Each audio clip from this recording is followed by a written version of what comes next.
Mark, I'm Sylvia, and my student number is 28. Now I'm going to read the article, The Nightmare Outcome of a Son's Mental Illness. Cynthia Hernandez was thinking about the missing dog when she awoke early that September morning in her family's two-story tract home, tucked away in a residential enclave north of a busy commercial corridor in Chino. The 10-year-old Cocker Spaniel, Sandy, hadn't been seen since the day before. She went outside to call the dog again without luck. She came back in, took a shower, and began ironing clothes for work. Her husband, Anthony, was in bed browsing the internet on his new tablet. He didn't look up when their 19-year-old son, Aaron, walked into the room. Aaron and his mother had argued about the missing dog, and Anthony wasn't in the mood to talk to his son now. Aaron's behavior had been spinning out of control. The attack was a brutal culmination of a family drama that began years earlier, when their son Aaron first displayed signs of paranoid schizophrenia. He was convinced he was being poisoned by trucks passing on the nearby thoroughfare. Smells and loud noises upset him. He would grow incensed if his mother burned a tortilla in the kitchen, or his grandmother has a television villain to hide in her room. He punched holes in the wall and talked about killing himself. Once, his mother said, he told her he dreamed that he had killed her. It was obvious to Cynthia that her son was a danger. She and Anthony had sought help from California's medical, legal, and law enforcement institutions, but they had found only temporary relief and were frustrated by the piecemeal and often impenetrable nature of the state's mental health system. I felt that one day I would come home and find him dead in the house, or that he would hurt somebody in the family, Cynthia said later. We always felt that. We lived with that every day. On that September day, Aaron woke up to his father as he sat reading in bed and raised a baseball bat above his head. The youngest of 3 children, Aaron was an artistic kid who loved playing guitar and the video game. Hello, a lifelike drawing he made for his grandmother of Sandy, the Cocker Spaniel, stands out in the collection his family keeps. In middle school, he began using marijuana and later hallucinogens. After repeated attempts to control his drug use, his parents decided it was linked to an underlying mental health problem. Psychiatrists began offering assessments of what Aaron's trouble might be and finally settled on a diagnosis, paranoid schizophrenia. Aaron's father was very aware of mental illness. Other family members had been diagnosed with schizophrenia and bipolar disorder. In the 2 years leading up to that September morning, Aaron and his parents had been stuck in a nightmare circle. He had been taken to a psychiatric hospital 8 times on 72-hour involuntary hospitalizations done by police and mental health workers as 15150 hold. I felt that one day I would come home and find him dead in the house, or that he would hurt somebody in the family, Cynthia Hernandez. The 4 holds are reserved for people who pose an immediate danger to themselves or others, or too many mentally ill to care for their own basic needs. That can be extended for 14 more days or sometimes longer when the patient is found to need more intensive intervention. After a few days or at most a couple of weeks in the hospital, staff would release Aaron and he would refuse to follow up on treatment and deteriorate again.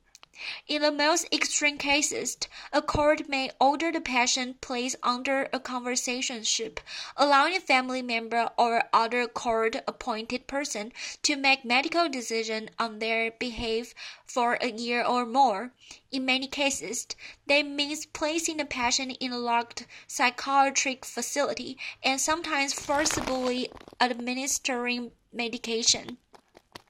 But how the state law is applied by each of California's 58 counties depends on the money and best available and the philosophy of country officials, doctors, and judges. What has in sense happened is that every country has sort of crafted and rules that meets their needs the best, says Sherry Krokenberg, Vice President of Behavioral Health for California Hospital. As the result, she says, has been very divergent applications of people's civil rights from country to country, city to city, hospital to hospital, and even from physician to physician. Some countries report high rates of 72-hour holds but rarely hold patients longer. Others detain fewer people but keep them longer, and some countries are far more likely than San Bernardino County, where the Hernandez family lives, to initiate the conservatorship process when a patient is referred to them. A new California countries, including Los Angeles, Orange but not San Bernardino, has begun to implement Laura's Law, a measure that permits courts to order outpatient treatment of people with severe mental illness. The law's criteria are less strict than those for conservatorship, and it does not require patients to submit to involuntary medication. Cynthia Hernandez with her son Aaron on a trip to Big Bear. Aaron, who suffers from paranoid schizophrenia, has pleaded not guilty to charges of attempted murder and animal cruelty. Hernandez's family. Still, some civil liberty and patients' rights advocates has argued that this expanded use of forced treatment infringes on patients' rights.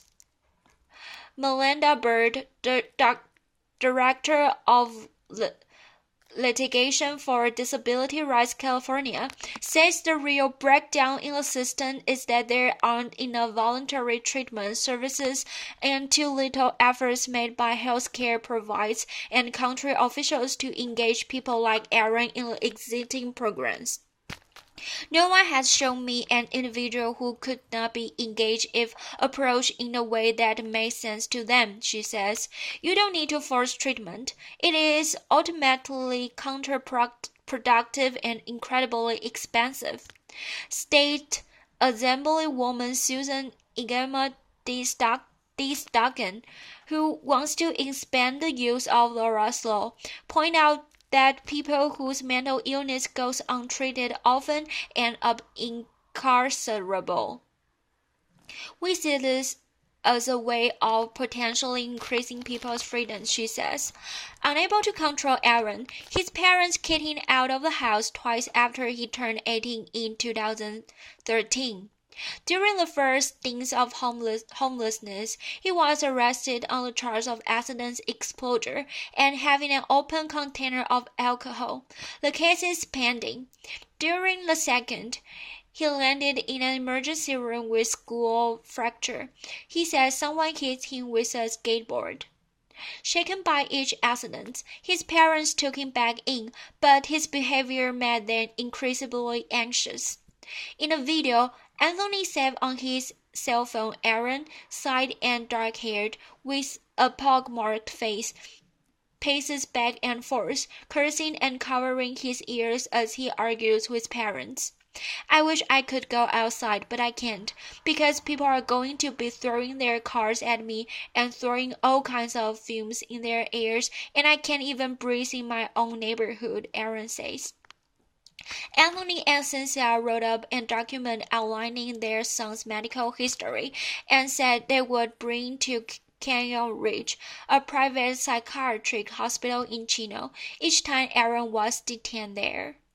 They wanted the doctors to make a referral to the county of San Bernardino, which would then decide whether to file a court petition seeking a mental health conservatorship for Aaron, but Canyon Ridge never made them referral, Anthony and Cynthia say.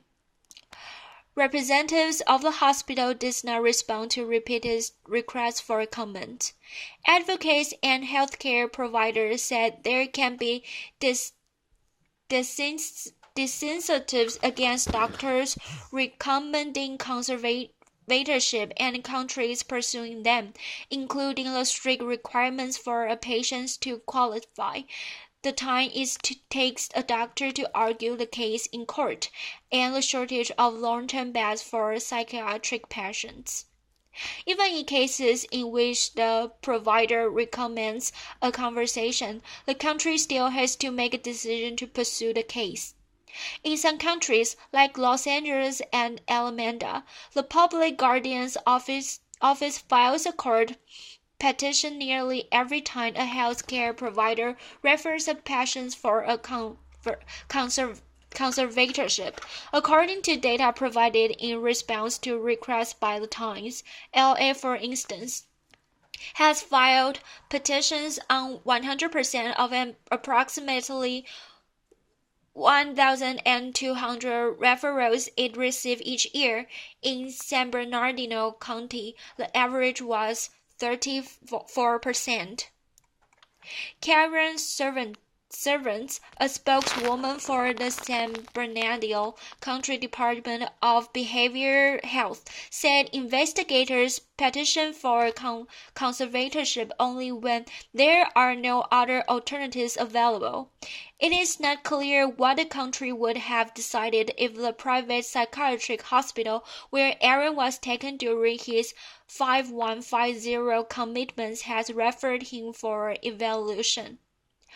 On the day before he raised the bed above his father's head, Cynthia said Aaron told her that a demon had appeared in the car exhaust.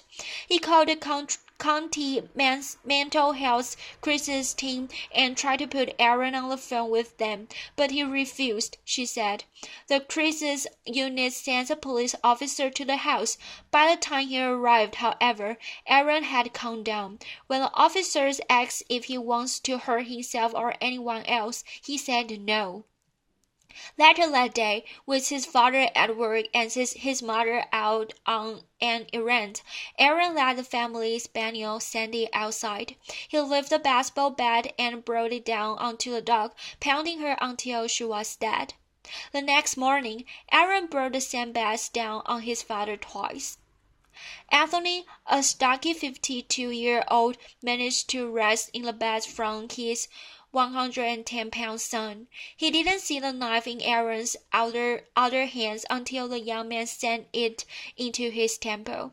"Why are you doing this, son?" Anthony asked. "They are going to take you to jail." "Just die, Dad," Aaron said. "Just die." Cynthia ran outside to look for help. Aaron found her in a neighbor's yard and slashed and stabbed her too. Emergency room doctors were able to stitch up Anthony and Cynthia's wounds, including one gauge on the mother's neck that barely missed an artery. They pulled a fragment of the knife from her scalp. Anthony left and Cynthia Hernandez at her home in Chino. Both of them were stabbed by their mentally ill son Aaron. The scar from attack on Anthony is visible on his face. Police officers chased down Aaron and subdued him with a taser. He has been jailed ever since on charges of attempted murder and animal cruelty, to which he pleaded not guilty. In late March, a San Bernardino County Superior Court judge decided that he was condemned to stand trial, a trial that has been set. From the beginning, Aaron called his parents from jail every day and sent rambling letters with drawings of heroes and monsters. Anthony goes 2 or 3 times a week to visit him.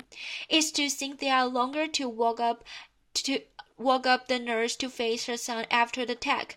Aaron's brother and sister did not speak to him. After a couple of months in jail, Aaron began taking medication. His letter changed, becoming more coherent, his parents say. He began to write about feelings remorse. Both parents said they want their sons to go to the state hospital for treatment, not to prison. I'm almost relieved that it happened this way, because now we are going to have something done, Anthony said a week after the attack, a stitched-up gash running all the way from his eye to his ear, which is odd to say and strange to feel this way, but this is what we're left with. In a jailhouse interview with The Times, Aaron chalks up when he describes healing Sandy. I thought, I can't believe this. I just took my dog's life that I love so much, he says. It was an evil within me trying to take over the so-called anger I had stored up inside of me. The same bats could have killed his father. He says his mind is clearer now. I wish I could go outside, but I can't, because people are going to be throwing their cards at me and throwing all kinds of fumes. Aaron Hermanos. I'm really thankful that my parents are still here. Abby Sewell, Times.com. Times staff writer Sandra Poindexter and Doug Smith contributed to this report. Also, antidepressants rapidly alter brain architecture study finds. Intervention lower drug, crime and behavior problem, but not by much. New funds jumpstart mental illness research. Thank you, Mark.